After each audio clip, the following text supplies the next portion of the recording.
Hello everyone, welcome to PE Commerce classes. How are you all? I hope you all are doing well.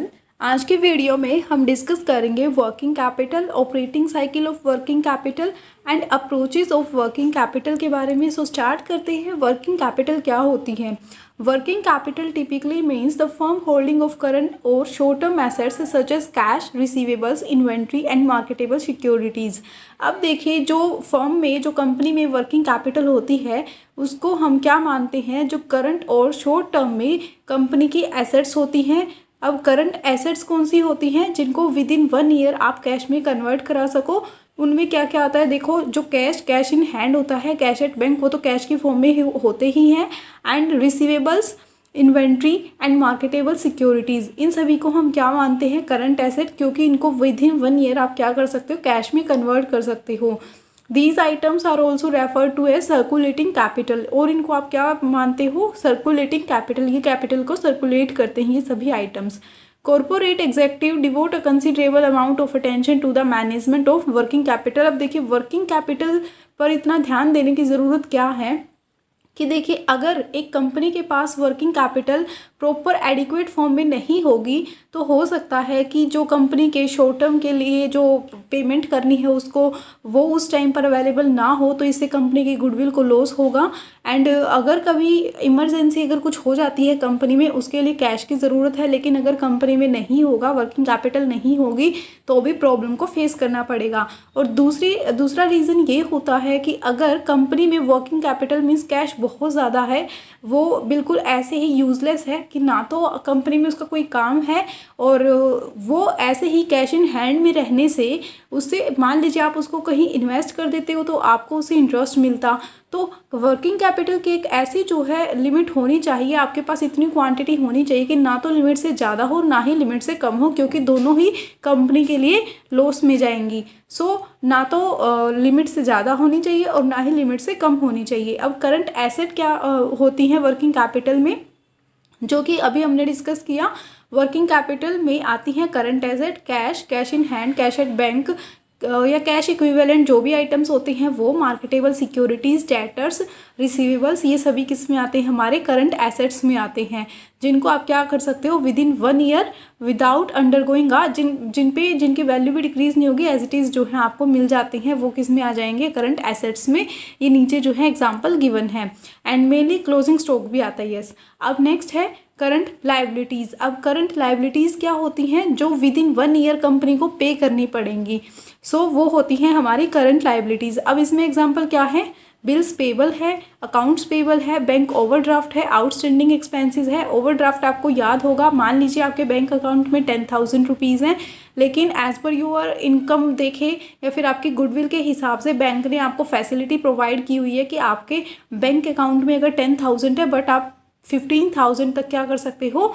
Loan एक तरीके से उधार ले सकते हो, बैंक से ज़्यादा विड्रॉ कर सकते हो। तो जो 5,000 का जो आप एक्स्ट्रा विड्रॉ कर रहे हो वो क्या होगा? ओवरड्राफ्ट बन जाएगा, बैंक ओवरड्राफ्ट हो जाएगा। एंड आउटस्टैंडिंग एक्सपेंसेस, मान लीजिए सैलरी आपको पे करनी थी, जैसे 31 मार्च को फाइनेंशियल ईयर का एंड होता है, आपको जैन से लेके मार्च तक की सैलरी जो है अपने वर्कर्स की पे करनी थी, लेकिन आपने 3 मंथ्स की जो सैलरी है वो पे नहीं की। तो at the end of the year जब वो बनेंगे फाइनल अकाउंट, तो आप क्या करोगे? उसको आउटस्टैंडिंग में दिखाओगे कि आपको इस फाइनेंशियल ईयर में सैलरी देनी थी लेकिन आपने नहीं दी, तो ये कैसे हो जाएंगे? एक्सपेंसेस, आउटस्टैंडिंग एक्सपेंसेस हो जाएंगे। अब वर्किंग कैपिटल क्या है हम डिस्कस कर चुके हैं। वर्किंग कैपिटल क्या है? Working capital which is required for financing short term और current assets such as cash, marketable securities, debtors and inventories. And funds क्या आता है? Invested in current assets keep revolving fast and are constantly converted into cash and this cash flow out again in exchange for other current assets। अब एक बात और है कि जो वर्किंग कैपिटल है उसको और हम क्या बोलते हैं? रिवॉल्विंग और सर्कुलेटिंग कैपिटल और शॉर्ट टर्म कैपिटल। अब वर्किंग कैपिटल में क्या आता है? एक तो ग्रॉस वर्किंग कैपिटल आती है, एक नेट वर्किंग कैपिटल आती है। डिफरेंस आपको पता होना चाहिए। ग्रॉस वर्किंग कैपिटल होती है जिसमें आपकी सारी टोटल जितनी भी करंट एसेट्स है वो सभी आती हैं। Gross working capital refers to the firm total investment in current asset. Current assets are the assets which can be converted into cash within an accounting year or operating cycle and include cash, short-term securities, debtors, receivables, book debts, bills, receivables, stock inventory। ये सभी किस में आते हैं? हमारे current asset में आते हैं। और ओवरऑल जितनी भी करंट एसेट में कंपनी ने इन्वेस्ट किया है वो सभी क्या होती हैं, हमारी ग्रॉस वर्किंग कैपिटल। अब नेट वर्किंग कैपिटल क्या होती है? नेट वर्किंग कैपिटल जब आप करंट एसेट्स में से करंट लाइबिलिटीज़ को माइनस कर देते हो तो क्या रहता है हमारा नेट वर्किंग कैपिटल। मीन्स जितनी भी आपकी करंट एसेट है उसका एक्सेस क्या कहलाएगा, आपका नेट वर्किंग कैपिटल। एक्सेस किस पर? करंट लाइबिलिटीज़ पर। करंट लाइबिलिटीज़ हम डिस्कस कर चुके हैं जो विद इन 1 ईयर आपको पे करनी है। Accounts payable, bank overdraft, bills payable, outstanding expenses, creditors, ये सभी हमारे किस में आते हैं? करंट लाइबिलिटीज़ में आते हैं। सो अगर आपको एग्जाम में दिया जाता है कि पॉजिटिव नेट वर्किंग, ये ऑलरेडी एग्जाम में पूछा जा चुका है, पॉजिटिव नेट वर्किंग कैपिटल क्या होती है, नेगेटिव नेट वर्किंग कैपिटल क्या होती है। पॉजिटिव कब होगी? जब आपकी करंट एसेट ज़्यादा है आपकी करंट लाइबिलिटीज़ से। मींस आपके पास कैश इक्विवेलेंट्स, आपके पास कैश जनरेट करने का मौका है विद इन 1 ईयर, आपके पास कैश तो ज़्यादा आ जाएगा, आपको पेमेंट कम करनी है तो वो कैसी होगी? Positive net working capital. And negative working capital क्या होगी? जब आपकी एसेट्स कम है, करंट एसेट्स कम है और करंट लाइबिलिटीज़ ज़्यादा हैं, current assets less than current liabilities, तो ये क्या होगा? Negative working capital. अब ऑपरेटिंग साइकिल की बात करें तो ये भी एक बार एग्जाम में पूछा जा चुका है। अब ऑपरेटिंग साइकिल क्या कहती है? नेट वर्किंग इसकी वर्किंग कैपिटल की कैसे जो है हमारी वर्किंग कैपिटल जनरेट होती है। Operating cycle is the time duration required to convert sale after the conversion of resources into inventories into cash. जो ऑपरेटिंग साइकिल है वो टाइम ड्यूरेशन होती है कि कितना टाइम रिक्वायर्ड है आपको, जो आपकी सेल है उनको आप क्या करोगे, पहले इन्वेंट्री में जो इन्वेंट्री है आपकी उनको सेल में कन्वर्ट करोगे और फिर जो सेल होंगे उनसे आपको कैश जनरेट होगा। सो ऑपरेटिंग साइकिल आपको बता दी है। पहले आप क्या करोगे? रिसोर्सेज को लोगे। मान लीजिए देखिए आपके पास कैश है, अब आप क्या करोगे? प्रोडक्शन करने के लिए रिसोर्सेज खरीदोगे, जैसे कि रॉ मटेरियल, लेबर भी लगेगी जो प्रोडक्शन का काम करेगी, पावर भी लगेगी, फ्यूल भी लगेगी, इलेक्ट्रिसिटी, फ्यूल, जितने भी फैक्ट्री के एक्सपेंसेस है, जो भी एक्सपेंसेस है वो सभी आपको करने होंगे। उसके बाद क्या होगा? Manufacture of the product. आपका जो प्रोडक्ट है वो बनकर रेडी है, रॉ मटेरियल पर आपने प्रोसेस की, प्रोसेस करने के बाद वो फिनिश्ड गुड्स में कन्वर्ट हुआ एंड रॉ मटेरियल से फिनिश्ड गुड्स में कन्वर्ट आपने कर लिया, manufacture of the product. And last फिर क्या करते हो आप? जब आपका प्रोडक्ट बन चुका है आप सेल करते हो, सेल ऑफ द प्रोडक्ट इधर फॉर कैश, या आप कैश में सेल करो या क्रेडिट में सेल करो, फ़र्क नहीं पड़ता। कैश में करोगे तो आपको कैश इन हैंड या कैश में वो बैलेंस चला जाएगा, एंड क्रेडिट में करते हो तो आपके डेटर्स बढ़ जाएंगे। सो डेटर साइड में आ जाएगा, मीन्स एसेट साइड में, करंट एसेट्स में डेटर्स में आ जाएगा अमाउंट। फिर है credit sale create account receivable for collection. तो अगर आप क्रेडिट में सेल करते हो तो आपको रिसीवेबल मिलेंगे कलेक्शन के लिए। अब वर्किंग कैपिटल जो साइकिल है वो कैसे है? सबसे पहले देखिए आपके पास कैश होता है, फिर आप प्रोडक्शन के लिए रॉ मटेरियल खरीदते हो, उसको फिर जो है प्रोसेसिंग करते हो, प्रोग्रेस करते हो, वर्क इन प्रोग्रेस, आधा अधूरा काम है वो भी पूरा नहीं हुआ है, फिर फाइनली जो है आपकी गुड्स प्रोड्यूस हो चुकी हैं, वो फिनिश्ड गुड्स में कन्वर्ट हो चुकी हैं, एंड देन फिर आप क्या करते हो? सेल करते हो। अब अगर आप कैश में सेल कर रहे हो तो आपको कैश मिल जाएगा, अदरवाइज आप क्रेडिट में सेल कर रहे हो तो आपको डेटर्स मिलेंगे। सो ये होती है वर्किंग कैपिटल साइकिल कि आपको कितना टाइम लगता है। पहले आप कैश से लेके देखिए, दोबारा कैश कन्वर्ट करने में, जनरेट करने में आपको इस साइकिल को क्रॉस करना होता है। सो ये है वर्किंग कैपिटल साइकिल। अब नेक्स्ट है वर्किंग कैपिटल फाइनेंसिंग मिक्स। ये एग्जाम में बार बार पूछा गया है, अप्रोचेस पूछी गई हैं इसके लिए कैसे फाइनेंस करना चाहिए वर्किंग कैपिटल को। इसके लिए 3 अप्रोचेस बताई गई हैं, हैजिंग एंड मैचिंग अप्रोच। एक तो इनका एक ही नाम है, ये हैजिंग और मैचिंग अप्रोच एक ही चीज़ है। ये भी एग्जाम में ऑलरेडी पूछी जा चुकी है। कंजर्वेटिव अप्रोच, अग्रेसिव अप्रोच, ये प्रीवियस ईयर में कई बार पूछे जा चुके हैं। सो हैजिंग अप्रोच और मैचिंग अप्रोच एक ही है, नाम से क्लियर हो रहा है। मैचिंग वर्ड आपको याद रखना है। हैजिंग अप्रोच क्या कहती है? Refers to a process of matching maturities of debt with the maturities of financial need. In this approach, maturity of source of funds should match the nature of the asset to be financed.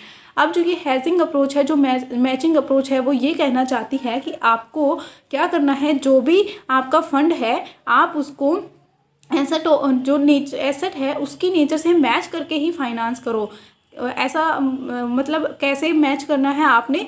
Hedging approach suggest करती है कि मान लीजिए आपको permanent working capital की ज़रूरत है, तो आप उसको लॉन्ग टर्म सोर्सेज से ही फाइनेंस करो। उसके लिए जैसे आपको डेट की ज़रूरत है, इक्विटी शेयर्स इशू करने की ज़रूरत है, तो आप इस तरीके से उसको फाइनेंस करो अपनी परमानेंट वर्किंग कैपिटल को। और अगर आपको टेम्परेरी वर्किंग कैपिटल की रिक्वायरमेंट है तो आप उसको शॉर्ट टर्म फंड्स से फाइनेंस करो।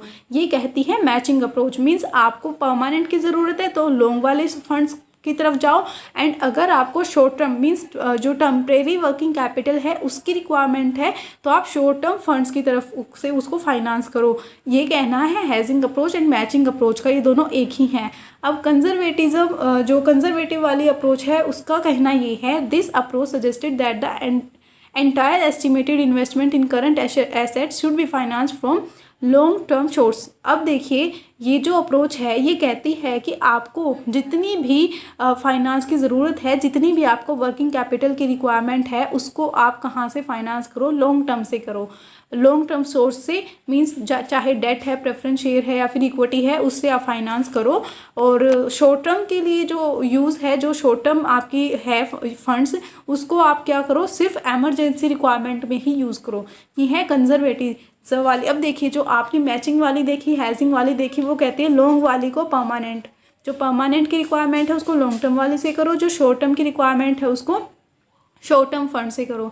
लेकिन जो कंजर्वेटिव वाली है वो कहती है कि आप सभी को लॉन्ग टर्म से करो और एमरजेंसी के लिए रखो सिर्फ शॉर्ट टर्म फंड्स को।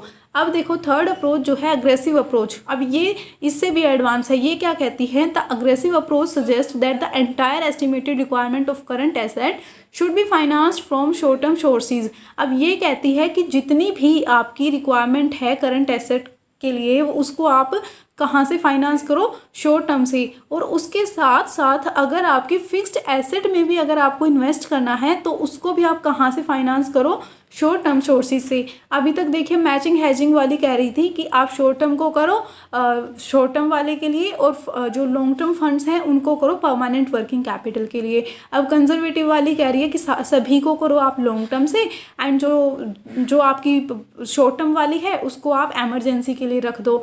लेकिन ये अग्रेसिव देखो सबसे अलग बात कर रही है कि आप सभी को क्या करो, शॉर्ट टर्म से ही फाइनेंस करो। अगर इवन आपको फिक्स्ड एसेट में भी इन्वेस्ट करना है तो उसके लिए भी आप शॉर्ट टर्म सोर्सेज को यूज़ करो। अब देखो इसका बेनिफिट क्या होगा। पहले तो इसका नुकसान ये है कि बहुत ज़्यादा रिस्की हो जाएगा। मान लीजिए आपको एक मशीन खरीदनी है, मशीनरी या लैंड एंड बिल्डिंग, कुछ भी ऐसा ह्यूज इन्वेस्टमेंट आपको करनी है, कई लाखों करोड़ की आपको इन्वेस्टमेंट करनी है, उसमें अगर आप अपने शॉर्ट टर्म सोर्सेज को लगा देते हो और फिर बाद में आपको ज़रूरत पड़ती है वर्किंग कैपिटल या किसी भी टाइप के फंड की, तो फिर आप वो कहाँ से अरेंज करोगे। रिस्की है, लेकिन इसका बेनिफिट है कि एक तो ये लेस कॉस्टली है, ना तो आपको डेट लेना पड़ रहा है, ना आपको इक्विटी शेयर्स इशू करने पड़ रहे हैं, और ये मोर प्रॉफिटेबल है। बस यही है अग्रेसिव अप्रोच में। अब देखो इसके लिए 3 अप्रोचेस गिवन है, मैचिंग और हैजिंग एक ही है, और इसके लिए अलावा कंजर्वेटिव है और अग्रेसिव है। सो यही था वर्किंग कैपिटल के बारे में। So thank you so much, have a bright future, all the very best for your exam.